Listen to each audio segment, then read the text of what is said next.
पिछली वीडियो में मैंने इस बात पर डिस्कस किया था कि किसी का नाम अगर एनोमली में आ जाए तो उसको कितने डॉक्यूमेंट लगेंगे।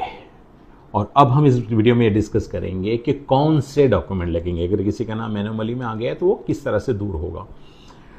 तो बुनियादी तौर पे बहुत आसानी के साथ जो चीज़ें हमको याद रखनी है वो ये है कि देखिए, जो लोग गवर्नमेंट सर्वेंट थे वो रिटायर्ड हुए हैं या अभी गवर्नमेंट सर्वेंट अभी है, तो उनका जो आई कार्ड होता है वो एक वैलिड डॉक्यूमेंट होगा।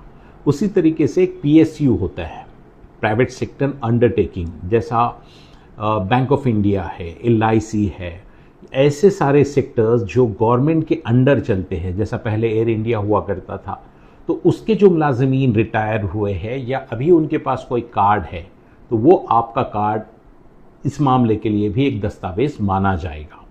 उसके बाद जो दूसरा डॉक्यूमेंट है जो आप समझ सकते हैं आसानी से, वो है बर्थ सर्टिफिकेट।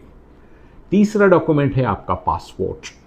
चौथा डॉक्यूमेंट है आपका कास्ट सर्टिफिकेट, कि कोई ओबीसी है, एससी है, एसटी है, गवर्नमेंट से जो अथॉरिटी है उनसे मंजूर शुदा अगर आपका कास्ट सर्टिफिकेट है तो आपको कोई प्रॉब्लम नहीं होगी।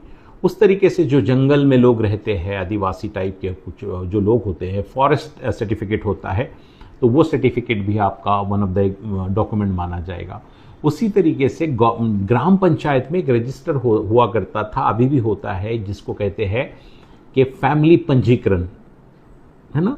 तो वो जो डॉक्यूमेंट्स के उसमें ग्राम पंचायत में एक रजिस्टर होता है जिसमें नाम लिखे होते हैं, तो उसमें भी अगर किसी का नाम है और वो सर्टिफिकेट आपके पास है तो वो भी आपकी एनोमली के लिए चलेगा।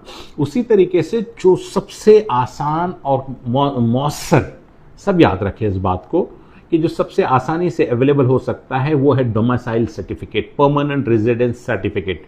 जो लोग महाराष्ट्र में रहते हैं, तेलंगाना में रहते हैं, हैदराबाद में रहते हैं, मैंने मालूमात लिया है कि डोमिसाइल सर्टिफिकेट हर जगह चलता है।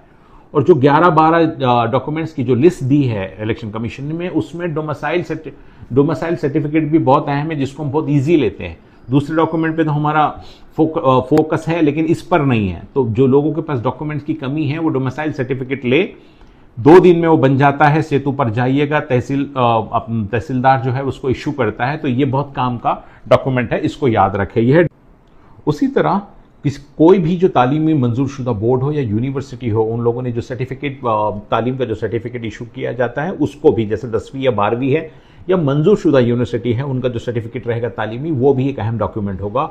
और आखिरी जो डॉक्यूमेंट होगा वो ये है कि गवर्नमेंट की तरफ से किसी को ज़मीन अलॉट की गई हो, जैसा बॉम्बे के अंदर बीएमसी वाले कुछ अलॉट करते हैं या ज़मीन अलॉट करते हैं, तो वो जो सर्टिफिकेट है वो भी काम करेगा।